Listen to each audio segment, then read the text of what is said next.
저 대통령 만들어지면 시민들 다 오시라고 해서 시민들 앞에 나 광화문에서 취임식하고 차 타고 걸어서 청와대에 들어가겠습니다.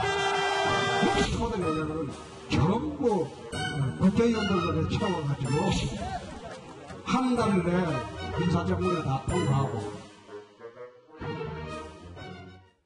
네, 사실 이렇게 의원들을 직접 내각에 기용하겠다라고 선거 유세 중에 이야기를 했었는데요. 이 부분은 뭐 청문회 통과용이나 국정 동력 추동력용이다 뭐 그런 해석들도 있었지만 그것보다는 당시 선거 때는 현역 의원들이 지역에서 선거 유세 활동을 해주는 게 중요했던 만큼 이런 내각 가능성을 실제로 먼저 언급하면서 이 국회의원들이 열심히 선거운동을 할 수 있도록 하는 그런 기폭제로 쓰려고 했던 거다라는 해석이 사실 더 많았습니다. 근데 그렇게 해석하는데도 현실적으로도 홍준표 당시 전 후보가 말한 것처럼 국회 인사청문회 통과시키려면 현역 의원들만큼 좋은 제목들이 없다라는 점이 많이 반영됐다라고 본인 스스로 얘기를 했었거든요. 인수위도 없었으니까요. 자, 그러면은 좀 궁금한 게 당시에 문재인 후보죠. 문재인 후보는 뭐라고 그랬었습니까? 문재인 후보의 당시 이제 약속, 내각 구성 약속은 거국 내각을 구성하겠다라는 거였습니다. 이 거국 내각이라는 뜻은요.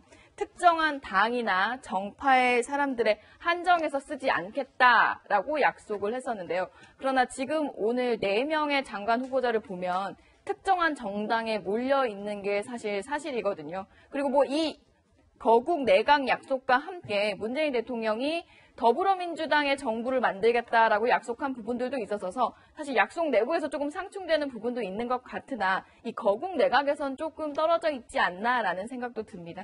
네, 알겠습니다. 그 인사 관련 소식은 인사가 만사라고 하지 않습니까? 가장 또 궁금해하는 부분이니까 들어오는 내용 바로바로 저희가 소개시켜드리도록 하겠고요. 자, 오늘 특별한 행보에 나선 사람이 있어서 이분 한 번 더 짚고 넘어가겠습니다. 바로 유쾌한 정숙 씨라는 별명을 갖고 있는 영부인 김정숙 여사 이야기인데요. 본격적인 영부인 행보에 나섰습니다. 자, 강병규 기자. 네. 선거전 공약을 실천하기 위해서 영부인이 나섰다는데 무슨 이야기인지 소개시켜 주시죠. 네, 오늘 광주를 방문했습니다. 사실 김정숙 여사 문재인 후보 시절에도 일주일에 한 번씩 호남에 있는 목욕탕을 방문해서 그 얘기를 나눌 정도로 호남에 상당히 많은 공을 들였는데 오늘 선물 받고 편지 받으면서 후보 시절에 나눴던 그런 약속들에 대해서 다시 한번 말을 꺼냈습니다. 어떤 얘기를 했냐면요. 광주 시민들이 저희에게 마음을 내어주셨기 때문에 대통령이 될 수 있었다. 또 대한민국을 나의 가족처럼 여기면서 정치를 하겠다라고 얘기했습니다. 그러니까 상당한 많은 지지를 끌어줬던 광주의 그 민심을 다시 한번 좀 어루만졌다라는 평가가 좀 나오고 있습니다. 네, 사실 김정숙 여사가 비공개 일정도 사실 알리지 않고 아름아름 하고 있습니다. 가장 최근에는 이제 군 의문사를 다룬 연극을 남몰래 보러 가서 눈물을 펑펑 흘렸다는 후문이 있었는데요. 이 군 의문사를 다룬 연극 자체가 좀 특별하기도 했습니다. 이 군 의문사로 자식을 잃은 유족들이 직접 연극에 참여하는 연극이기도 했는데요. 그 전부터 김정숙 여사가 와서 봐주면 정말 위로가 될 것 같다 이런 이야기가 전해지기도 했는데 이런 보도를 챙겨본 걸까요? 김정숙 여사가 직접 몰래 이제 부속실 직원 정도 함께 가서 이 연극을 관람하고 눈물을 흘렸다. 그리고 이 연극 대본을 쓴 고상만 씨가 공연이 끝난 뒤에 SNS에 올린 글을 보면 이 김 여사의 방문만으로도 군 유족이 받은 최초의 국가적 위로라고 쓰기도 했습니다. 자, 차석호 기자. 일각에서는 영부인의 정치적인 행보에 대해서 약간 부정적인 시각들도 있는데요. 자, 지금까지 영부인에 대한 관심도 이런 거 볼 때는 성공적인 것 같습니다. 자, 그 적절한 선이라는 게 무엇일까요? 굉장히 어려운 부분이죠. 하지만 우리는 김정숙 여사의 정무적 감각을 좀 주목해야 될 필요가 있습니다. 얼마 전에 대통령으로 당선이 된 뒤에 원내대표 회동에서 직접 만든 인삼 정과를 각 당 원내대표들에게 선물을 했습니다. 그리고 지난해 새정치민주연합 분당 사태 때는요. 새정치연합 최고위원들을 집으로 불러서 직접 만든 음식을 대접했습니다. 문재인 대통령이 약간 샤이하면서 강단 있는 모습을 보인다면 김정숙 여사는 굉장히 쾌활하면서 남들을 끌어안는 그러한 정무적 감각을 가지고 있거든요. 김정숙 여사, 영부인이란 자리가 남편 정치를 도와주는 게 기본이지만 내가 할 수 있는 일이 있다면 하겠다고 했습니다. 그것을 어떻게 하느냐, 그 역할을 찾는다면 정말 우리나라의 새로운 영부인상을 마련할 수 있다, 이렇게 생각을 하는데요. 일단은 그 남편에 의해서 탈권위를 주장을 하면서 여성 출산이나 보육, 육아, 경력 단절 등 문제에 대해서 연구를 하면서 함께 어떤 공동체 의식을 마련할 것으로 보입니다.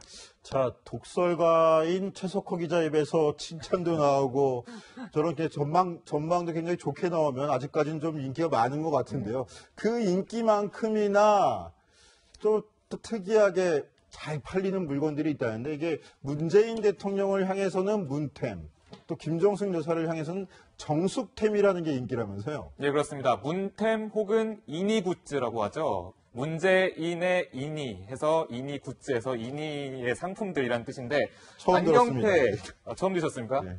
안경테 등산복이 매출 2배와 완판을 기록했습니다. 이렇게 문템들이 인기를 끌고 있지만 영부인도 완판요, 정숙템 열풍, 이렇게 소개를 했는데, 이 출근한 날, 관저에서 출근한 날 권양숙 여사와 비슷한 그런 색깔의 원피스를 입었던 게 있었는데, 이 원피스도 조회수가 10배나 늘었고요, 인터넷에서.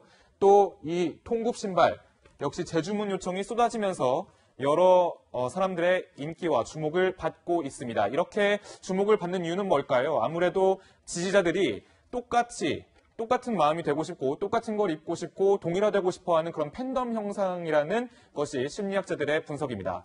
팬덤이라는 거군요. 그러니까 본인이 그렇죠. 그 좋아하는 인물이 사용하는 물건들을 같이 좀 쓰고 싶어 하는 게 이게 팬덤이라는 건데, 이현수 기자는 그럼 저기 지금 열거된 네. 아이템들 중에서 구입한 게 있습니까? 구입한 건 없고요. 사실 저 분홍색 그 원피스 같은 경우는 저도 한번 검색을 해보긴 했었습니다. 이 분홍색 원피스가 당시에 뭐 권양숙 여사의 옷과도 색깔이 같아서 오마주라는 얘기도 있었었고, 실제로 편해 보이면서 화사해 보이는 느낌도 있어서 상당히 관심을 많이 보인 걸로 알고 있습니다. 저는 안경테가 마음에 듭니다. 안경테요? 예, 저는 상당히 사실은 좀 고가긴 한데 한 번 쓰면 많이 고장이 안 난다 그러더라고요. 그래서 상당히 사고 싶습니다. 네.